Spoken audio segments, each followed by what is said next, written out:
बोली महाराज आप यहाँ क्या कर रहे हो? अरे मैं तो अभी आपको याद कर रही थी और आप इतनी जल्दी आ गए। उस राक्षस ने जवाब दिया पवन रेखा मुझे मथुरा में अच्छा नहीं लगा तो मैं तुम्हारे पीछे पीछे चला आया। तो पवन रेखा ने जवाब दिया देखो ना महाराज ये बाग कितना सुंदर है, चलो चल करके बाग का आनंद उठाते हैं। तो महाराज पवन रेखा उस राक्षस को नहीं पहचान पाई। आज वो राक्षस और पवन रेखा दोनों चलने लगे और चलते चलते महाराज बाग घूमने लगे। जब बाग घूमने लगे तो उस राक्षस ने मौका पा करके पवन रेखा के साथ में छल कर दिया। और जब पवन रेखा के साथ में छल किया तो उसी छल के द्वारा, उसी राक्षस के छल के द्वारा पवन रेखा गर्भवती हो गई। दादा पवन रेखा गर्भवती हो गई और जब पवन रेखा गर्भवती हुई तैसे ही वो राक्षस अपने साक्षात वेश में आ गया। और जब वो राक्षस अपने वेश में आया तो पवन रेखा ने देखा कि ये मेरे महाराज नहीं बल्कि ये तो एक राक्षस था और मैंने इस राक्षस ने मेरे साथ में छल कर दिया, मुझसे तो बहुत बड़ी गलती हो गई। इस राक्षस ने मेरा पतिव्रत धर्म नष्ट कर दिया, अब मैं अपने पति के पास में जाऊंगी, क्या मुंह दिखाऊंगी। इस राक्षस ने मुझे कहीं का नहीं छोड़ा। ध्यान रखना जो जिनकी इज्जत होती है ना, जिनका चरित्र अच्छा होता है, तो अगर किसी की एक बार इज्जत चली जाए तो इज्जतदार आदमी कहीं समाज में मुंह दिखाने के लायक नहीं रहता है। और एक बात बताएं, घर मकान टूट करके अगर गिर जाए तो घर मकान दोबारा बनाया जा सकता है। अगर आपकी कमाई, आपका पैसा, आपकी धन दौलत अगर खर्च हो जाए या कहीं भी चली जाए तो दोबारा मेहनत करके आप अपनी कमाई कमा सकते हो। लेकिन अगर एक बार चरित्र चला जाए और इज्जत चली जाए तो इज्जत को न तो कभी बनाया जा सकता, न इज्जत को कभी खरीदा जा सकता है। इसीलिए ध्यान रखना, जिंदगी में अगर कुछ भी अमूल चीज है तो वो केवल और केवल आपका चरित्र ही है। अगर आपके पास में चरित्र है तो दुनिया का हर सुख आपके पास है। दुनिया में अगर आप कहीं भी चले जाओगे तो आपका सम्मान होगा, और अगर आपका चरित्र गिरा हुआ है तो ध्यान रखना आपके अपने भी धक्के मार के घर से बाहर निकाल देंगे। तो सबसे ज्यादा अमूल क्या है? चरित्र। तो ध्यान रखना, पवन रेखा ने जब देखा कि इस राक्षस ने मेरा पतिव्रत धर्म नष्ट कर दिया, मैं तो अब कहीं मुंह दिखाने के लायक नहीं रही, अब मैं अपने पति के पास में जाऊंगी, क्या मुंह दिखाऊंगी। तो उस पवन रेखा ने उस राक्षस से कहा, ओरे दुष्ट नालायक पापी, अगर मैं पहले ये जान लेती कि तू एक राक्षस है तो मैं तुझे श्राप दे करके भस्म कर देती। और रो करके पवन रेखा बोली कि अरे तेरो होइए सत्यानाश, अधर्मी धर्म बिगारो।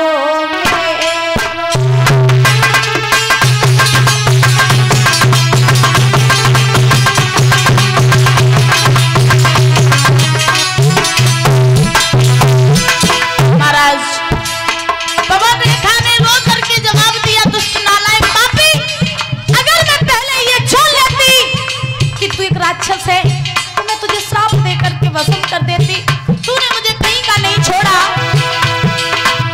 अरे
मुझे कहीं का नहीं छोड़ा। तब उस राक्षस ने कहा पवन रेखा अब जो हुआ उसे बिगाड़ा तो नहीं जा सकता है, लेकिन सुनो मैंने तुम्हें स्पर्श किया और मेरे इसी स्पर्श से तुम गर्भवती हो गई हो और तुम्हारे इसी गर्भ से मेरे ही जैसा वीर योद्धा बलधारी बालक जन्म लेगा, जो मेरे जैसा ताकतवर होगा, बहुत बलवान होगा, संत महात्माओं को खूब सताएगा, बहुत तो अत्याचार करेगा, लेकिन एक खास बात होगी कि जब वो मारा जाएगा तो उसे मारने के लिए स्वयं भगवान को आना पड़ेगा। इतना कह करके वो राक्षस वहां से चला गया। पवन रेखा जो थी वो महाराज उदास होकर के लौट करके आज मथुरा में आई। मथुरा में आई, उग्रसेन को कुछ नहीं बताया महाराज। धीरे धीरे समय व्यतीत हुआ। पवन रेखा का जो गर्भ था उस गर्भ के परीक्षित महाराज 9 मास पूरे हुए। जब गर्भ के 9 मास पूरे हुए तो होने के बाद में उसी पवन रेखा के गर्भ से एक बालक ने जन्म लिया। जब एक बालक ने जन्म लिया तो जब बालक ने जन्म लिया तो चारों तरफ अपशगुन होने लगे। महाराज बिजली कड़कने लगी, आंधी तूफान आने लगे। ऐसा ही नहीं, तो पैदा होते ही बालक के और आंधी तूफान मचाने लगे, टूटने लगी बिजली ब्रज पे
हुआ। होने के बाद में उग्रसेन ने जब देखा कि मेरे घर में एक बालक ने जन्म लिया तो परीक्षित महाराज बहुत खुशी मनाई। और जब खुशी मनाई गई तो आज उग्रसेन ने गुरु गर्गाचार्य जी को बुलाया, क्योंकि कहा जाता है सूर्यवंशियों के जो गुरु थे वो थे वशिष्ठ जी। ध्यान रखना, सूर्यवंशियों के जो गुरु थे वो थे वशिष्ठ जी और चंद्रवंशियों के जो गुरु थे वो थे गर्गाचार्य जी। तो उग्रसेन ने गर्गाचार्य जी को बुलाया और गर्गाचार्य जी को बुला करके उस बालक की हस्तरेखा को दिखवाया। जब बालक की हस्तरेखा को दिखवाया तो गर्गाचार्य जी ने जब हस्तरेखा को देखा तो जवाब दिया, उग्रसेन ज्यादा फूलो नहीं, बेटा की खुशी में ज्यादा ना फूलो। क्यों? क्योंकि ये खुशी ज्यादा दिनों तक रुकने वाली नहीं है, ये तुम्हारी खुशी जो है ये गम में बदलने वाली है। उग्रसेन ने जवाब दिया, महाराज कहना क्या चाहते हो, क्या कहना चाहते हो? तो गर्गाचार्य जी ने जवाब दिया, कहना तो हम ये चाहते हैं कि ये तुम्हारा लड़का जो है ये बड़ा होकर के बहुत बड़ा अत्याचारी होगा, बहुत बड़ा अधर्मी होगा, पापी होगा, संत महात्माओं को खूब सताएगा, तुम्हारी सेवा नहीं करेगा, इसीलिए मैं इसका नाम रख रहा हूं कंस। और सुनो, जब ये मारा जाएगा ना तो इसे मारने के लिए स्वयं भगवान को आना पड़ेगा। इतना कह करके गर्गाचार्य जी वहां से चले गए। जब गर्गाचार्य जी वहां से गए, कंस जो था वो धीरे धीरे धीरे धीरे बड़ा हुआ। और ये कंस जो था ये पूर्व जन्म में महाराज कालनेमी राक्षस था। कंस जो था ये पूर्व जन्म में कालनेमी राक्षस था। और जब जब ये राक्षस बनता था तब तक भगवान को आना पड़ता था इसे मारने के लिए। तो कंस जब बड़ा हुआ तो बड़ा होने के बाद में ये उत्पात करने लगा। छोटे छोटे बच्चों के साथ खेलने के लिए जाता तो किसी को वृक्ष से नीचे डाल देता, किसी को जल में डाल देता, ऐसे पाप करने लगा। और बड़ा हुआ कंस। तो धीरे धीरे जब कंस बड़ा हुआ तो अब तो संत महात्माओं को सताने लगा, गलत संगत करने लगा। और जब गलत संगत करने लगा परीक्षित महाराज तो शिकायतें आने लगी उग्रसेन के पास। सारे मथुरा के लोग उग्रसेन के पास में शिकायत लेकर के आने लगे, बोले महाराज तुम्हारा लड़का ये कंस जो है ये बड़ा ही पापी है, बहुत बड़ा अधर्मी है, और तुम अपने लड़का को समझा लो। जब राजा का ही लड़का बिगड़ा हुआ है तो फिर प्रजा क्या करेगी, समझा लो अपने लड़के को। तो उग्रसेन ने एक बार कंस को बुलाया और कंस को बुला करके आदेश दिया, कंसराज। कहिए महाराज। तुम कंस हो? तुम्हारी का फूटी है ना ना, जब बताओ। हाँ। लला तुम इतने पाप काहे को करते हो? तुम्हें कहाँ दिखाई दे रहे पाप? तुम इतनी प्रजा को सता रहे हो, संत महात्माओं पर अत्याचार कर रहे हो, और ये तुम राजा के लड़का होकर के ये काम करते हो, तुम्हें शोभा नहीं देता? पिताजी हाँ। तुम बूढ़े जरूर हो गए मगर तुम्हारी जो अकल है हाँ। वो भी बिल्कुल सटियाई गई है। ये प्रजा है ना, हाँ। इसे जितना दबा के रखोगे अच्छा उतनी प्रेम से चलती है। ऐसा कुछ नहीं होता है, ऐसा ही होता है। प्रजा को प्रेम के साथ रखना चाहिए। प्रेम तुमने किया, हम प्रेम नहीं करके रख पाएंगे। सुनो कंसराज, मेरी बात मान जाओ बेटा। ये जो तुम पाप करते पाप करना छोड़ दो, छोड़ दो पाप करना। पाप करना? हाँ। तुम्हें मालूम नहीं है। क्यों? ये प्रजा है ना, हाँ। देख रहे हो? देख रहे। देखने में इतनी सीधी लग रही, बहुत सीधी। हाँ। और अगर दाव लग जाए ना को तो ये चूकेगी नहीं। सुनो,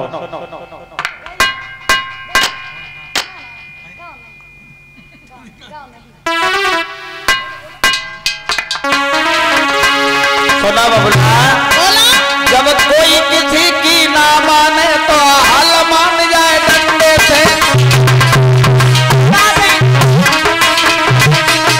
और कोई अंगुल की लकड़ी तोड़ बात बनाए तो डंडे से। कंचना जब प्रजा को राजा हो सवेला में डंडे